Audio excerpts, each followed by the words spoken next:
News 7 Tamil, பொறுப்பும் பொது நலமும்.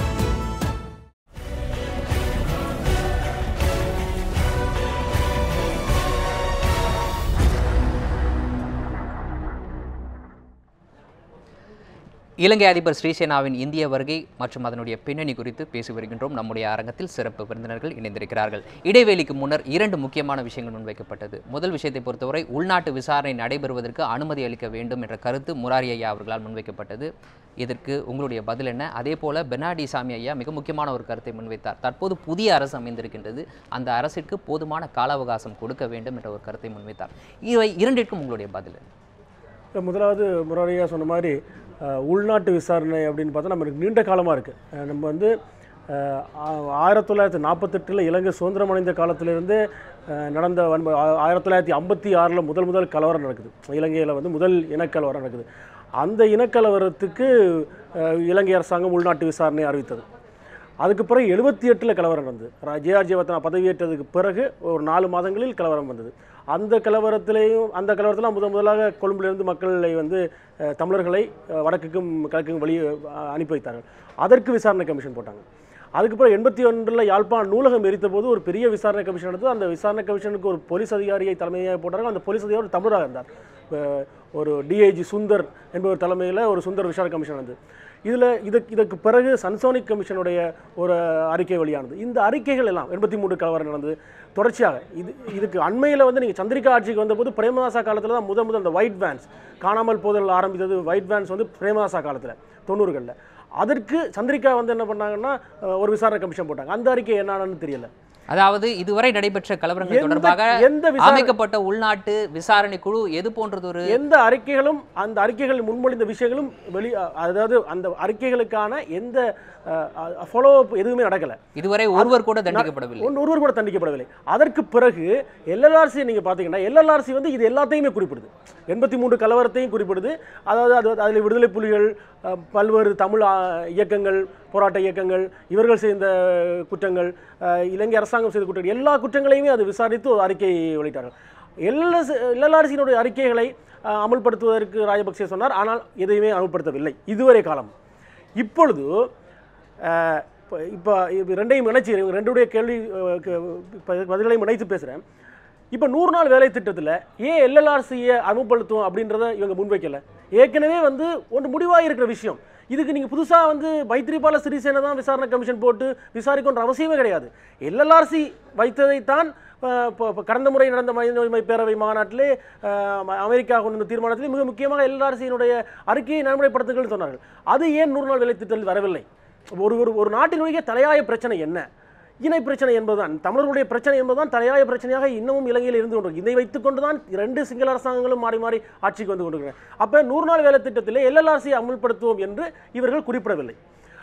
இந்த இடத்தில் தான் எங்களுக்கு சர்வதேச விசாரணை என்பது ஒருவேளை இந்த 100 நாள் வேலை திட்டத்தில் அந்த விஷயம் குறிப்பிடப்பட்டிருந்தால், அதாவது எல்எல்ஆர்சியினுடைய பரிந்துரைகள் நடைமுறைப்படுத்தப்படும் என்ற விஷயம் குறிப்பிடப்பட்டிருந்தால், இந்த புதிய அரசுக்கு கூடுதலான கால அவகாசம், ஐயா குறிப்பிட்டது போல கூடுதலான கால அவகாசம் கொடுக்கப்பட்டிருப்பது சரியானதாக அமைந்திருக்குமா? கொடுக்கப்படுவது இல்லை, எல்எல்ஆர்சி அமல்படுத்துவோம் என்ற ஒரு விஷயம் அவங்க வாக்குறுதி கொடுப்பார்கள். அவர் திட்டத்தில் இருப்புமாக இருந்தால் அவர்கள் ஐநாவினுடைய மனித உரிமை பேரவையிலே அதை சமர்ப்பிக்க முடியும். 25ஆம் தேதி தொடங்கக்கூடிய மனித உரிமை பேரவையில் வந்து அதை சமர்ப்பிக்க முடியும். நாங்கள் வந்து புதிய அரசாங்கம் வந்திருக்கோம், எங்களுடைய 100 நாள் வேலை திட்டத்தில் இது இருக்குது, எல்எல்ஆர்சி நடைமுறைப்படுத்த இருக்குது, ஏற்கனவே மனித உரிமை பேரவையில் இது சொல்லப்பட்டிருக்குன்னு சொல்லியிருக்கு. இது ஒரு விஷயம். இன்னொன்று நம்ம இப்போ விவாதத்துக்காக இருக்கக்கூடிய பேசுகிற விஷயம் என்னன்னு சொன்னால், ஐக்கிய நாடுகள் சபையின் மனித உரிமை ஆணையர் தலைமையில் விசாரணை ஆணையம் ஒன்று அமைக்கப்பட்டு அந்த விசாரணை ஆணையம் ஒரு அறிக்கையை தயாரித்திருக்கிறது. அந்த அறிக்கையை வெளியிட வேண்டும் என்பதுதான். அது வந்து புதுசாக போய் இலங்கையில் இனி விசாரிக்கணும்ன்றதெல்லாம் கிடையாது. ஏற்கனவே ஒரு அறிக்கை தயாரிக்கப்பட்டு இலங்கையில் நடந்த போர்க்குற்றங்கள் தொடர்பாக, இலங்கையில் நடந்த இந்த போர் நடந்த காலத்தில் நடைபெற்ற குற்றங்கள், அது முராரியா சொன்ன போல விடுதலை புலிகளும் செய்திருக்கிறார்கள், இலங்கை அரசாங்கம் செய்கிறார்கள். யார், அதாவது என்ன குற்றங்கள் நடந்தோ அது விடுதலை புலிகள் செய்தார்களா, இலங்கை அரசாங்கம் செய்தார்களா, யார் அதிகமாக செய்தார்கள் என்ற விவாதத்துக்கே வேண்டாம். நடுநிலையாளர் நாம் என்ன நோக்க வேண்டும்? அதாவது இந்திய அரசோ அல்லது இங்கே இருக்கக்கூடிய நடுநிலையாளர்களோ என்ன சொல்ல வேண்டும்? ஐக்கிய நாடுகள் சபையினுடைய ஆணையர் தலைமையிலே ஒரு அறிக்கை தயாராகி இருக்கிறதே, அந்த அறிக்கையை வெளியிட வேண்டும். இந்த மனித உரிமை பேரவையிலே ஐக்கிய நாடுகள் சபையின் ஆணையருடைய அறிக்கையை வெளியிடுங்கள். அந்த அறிக்கையை வெளியிட்டால் உண்மை தெரிந்துவிடும். ஸோ அது வெளியிடணுன்றது தான் முக்கியமான விஷயம். அதுக்கும் இந்த 100 நாள் வேலை திட்டத்திற்கும் இந்த அரசாங்கம் வந்து தன்னை ஆசுவாசப்படுத்திக் கொள்வதற்கும் எந்த சம்மதமும் கிடையாது. கண்டிப்பாக இந்த அறிக்கை வெளியிடப்படுமா, குறிப்பாக அந்த ஆணைய கூட்டத்தில் அறிக்கை தாக்கல் செய்யப்படுமா என்ற கேள்வி கூட எழுந்திருக்கின்றது. அதுதான் முக்கியமான இல்லை. அதுக்கு தான் இப்போ நீங்க பாத்தீங்கன்னா இலங்கை அரசினுடைய இதை நாம் சரியாக புரிந்து கொள்வதற்கு முன்னர் இலங்கையில் நடைபெற்று முடிந்த தேர்தல் தொடங்கி தற்போது வரை நடைபெற்றிருக்கக்கூடிய முக்கிய சம்பவங்களை சற்று திரும்பி பார்ப்போம். அதன் பிறகு தொடர்ந்து பேசுவோம். இதுவரை நடைபெற்ற, அதாவது இலங்கையில் தேர்தல் நடைபெற்றது தொடங்கி தற்போது வரை பல்வேறு முக்கிய சம்பவங்கள் நடைபெற்றிருக்கின்றன. அந்த சம்பவங்களை விளக்கக்கூடிய ஒரு செய்தி தொகுப்பை பார்த்து விடலாம். இலங்கையின் வடக்கு மாகாண கவுன்சில் நிறைவேற்றியுள்ள தீர்மானத்தில் 1948ஆம் ஆண்டு ஐநா பொதுச்சபையில் நிறைவேற்றப்பட்ட இன அழிப்புக்கு எதிரான உடன்படிக்கை சுட்டிக்காட்டப்பட்டுள்ளது. இன அழிப்பு என்பதன் வரையறையாக அந்த உடன்படிக்கையில் குறிப்பிட்டுள்ள ஒவ்வொரு காரணங்களும் தனித்தனியாக எடுத்தாளப்பட்டு அதை நிரூபிக்கும் வகையில் இலங்கையில் இதுவரை நடந்தது.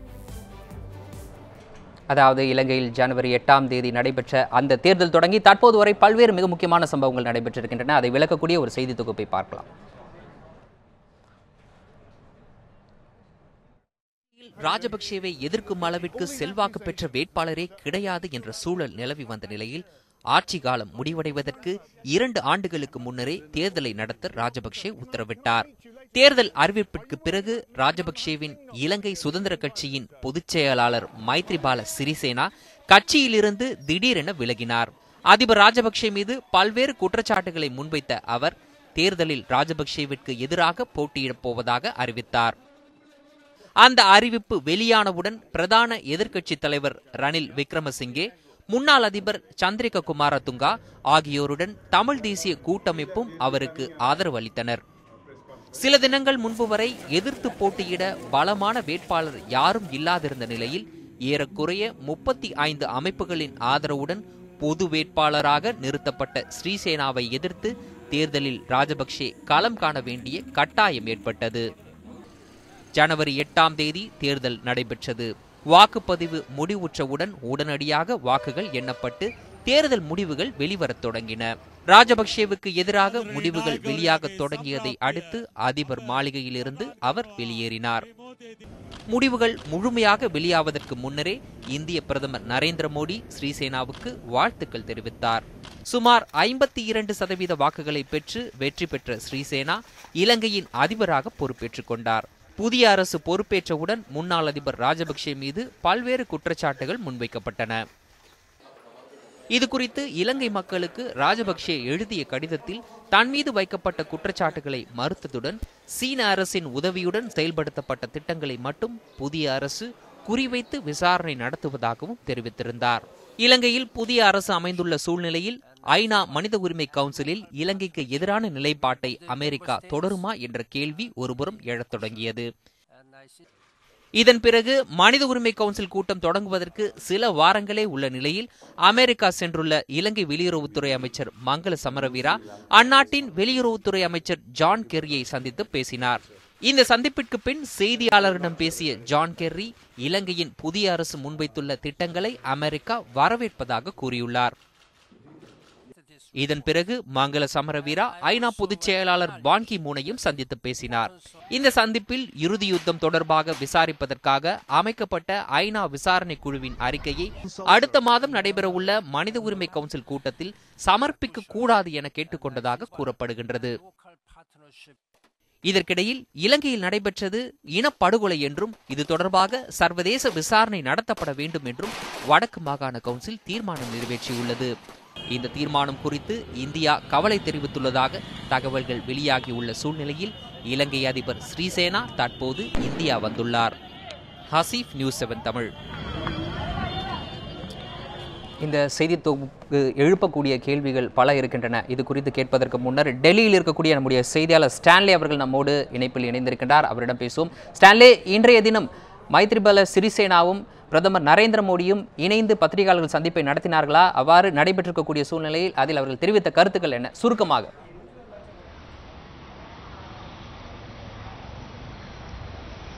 கண்டிப்பாக ஆசிஃப். இப்போ பார்த்தீங்கன்னா இன்றைய தினம் மைத்ரிபால சிறிசேனா மற்றும் பிரதமர் நரேந்திர மோடிக்கு இடையிலான அந்த பேச்சுவார்த்தைகளானது ஹைதராபாத் ஹவுஸ் என்னப்படும் இடத்தில் நடைபெற்றது. 12 மணிக்கு மேல் அது நடைபெற்றது. இதில் சுமார் ஒரு 4 விதமான ஒப்பந்தங்களை பற்றி அவங்க பேசியிருந்தாங்க. மேலும் அந்த 4 விதமான ஒப்பந்தங்களும் கையெழுத்தாகி இருந்தது.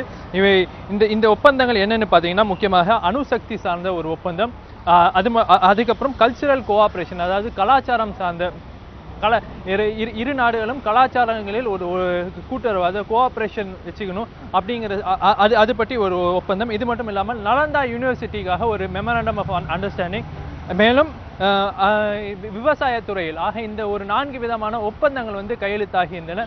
ஆக இது குறித்து அவர்கள் கூறியிருந்தனர். இது குறித்து இந்த மீடியா பிரீஃபிங்கின் போது கூறியிருந்தார்கள்.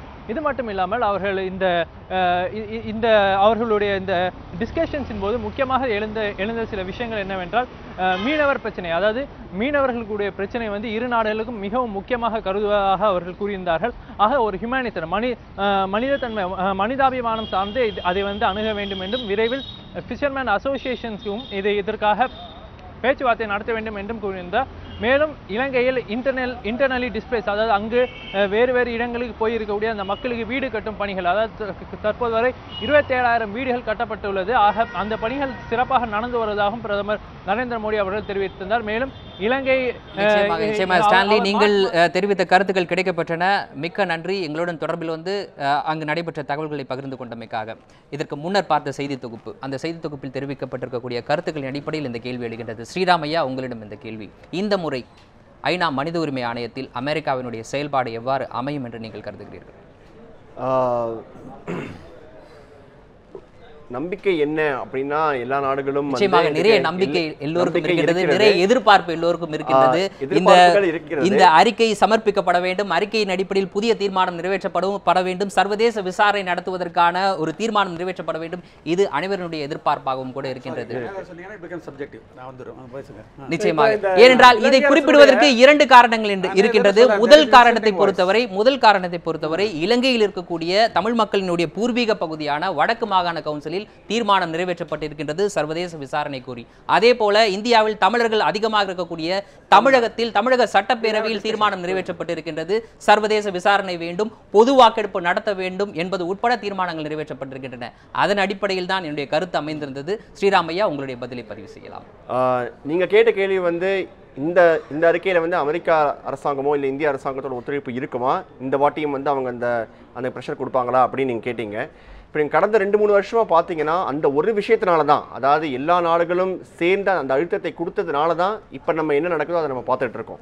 ஸோ அதே அழுத்தம் தொடரும் அப்படிங்கிறது தான் உங்களோட நம்பிக்கை, என்னோட நம்பிக்கையும். ஆனால் அது நடக்குமா அப்படிங்கிறது இப்போது ஐயா சொன்ன மாதிரி, பெர்னார்ட் ஐயா சொன்ன மாதிரி சில ஒரு நம்பிக்கை ஒளி, அதாவது சிறிசேனா சில 2 விஷயம் நான் குறிப்பிட்டு சொல்ல விரும்புகிறேன். ஒன்று அதாவது டிசிடென்ட் வெப்சைட்ஸ் அப்படின்னு சொல்லுவாங்க, அதாவது அதிருப்தியான வலைத்தடங்கள். அவர்கள் மீதான இந்த தடைகளை சிறிசேனா அவர்கள் ஆட்சிக்கு வந்த சில நாட்களிலேயே அதை அந்த பேன் தடையை நீக்கினார். அதுக்கப்புறம் சர்வாதிகாரமாக இருந்த ஒரு ஆட்சி, அதாவது நீதித்துறை, முக்கியமாக நீதித்துறை, போலீஸ் துறை எல்லாமே அதிபருக்கு கடியில் இருக்கக்கூடிய துறைகளை வெளியேற்றி இண்டிபெண்டா ஒரு சீஃப் ஜஸ்டிஸ் கூட அப்பாயிண்ட் பண்ணிருக்காங்க. முன்னாடி அவங்கள தான் இம்பீச் பண்ணாங்க, திருப்பி அவங்க ரீஅப்பாயிண்ட் பண்ணிருக்காங்க. ஸோ இந்த மாதிரி சில நம்பிக்கை ஊட்டும் இல்லை உறுதி ஊட்டும் நடவடிக்கைகளை திரு சிறிசேனா எடுத்ததுனால ஒரு வாய்ப்பு கொடுக்கறதுக்கான சான்ஸ் இருக்கலாம். அதாவது மற்ற நாடுகள்லாம் சரி என்ன நடக்குதுன்னு பார்ப்போம் அப்படிங்கிற ஒரு நிலைமையும் வரலாம். அந்த நிலைமை வந்தால் கூட, ஏன்னா உள்துறை, அதாவது உள்நாட்டு எல்லா டொமஸ்டிக் கமிஷன் ஆஃப் என்கொயரி நம்ம பார்த்தது, சார் சொன்ன மாதிரி கூட, ஐயா சொன்ன மாதிரி கூட, இது வரைக்கும் எதுவுமே ஒரு நிரந்தரமான தீர்வு காட்டுனது கிடையாது. அப்படி ஒரு நம்பிக்கை ஒளி ஒரு பக்கம் இருந்தாலும் சர்வதேச விசாரணை தான் ஒரு நிரந்தரமான தீர்வு கொடுக்க முடியுங்கிறது என்னோட கருத்து. நிச்சயமாக ஸ்ரீராமையா தெரிவித்த கருத்திற்கு முன்னர் முராரி ஐயா தன்னுடைய கருத்தை பதிவு செய்ய விரும்பினார். அந்த கருத்தை கேட்டு பெறுகின்றேன். அதற்கு முன்னர் ஒரு சிறிய இடைவேளை.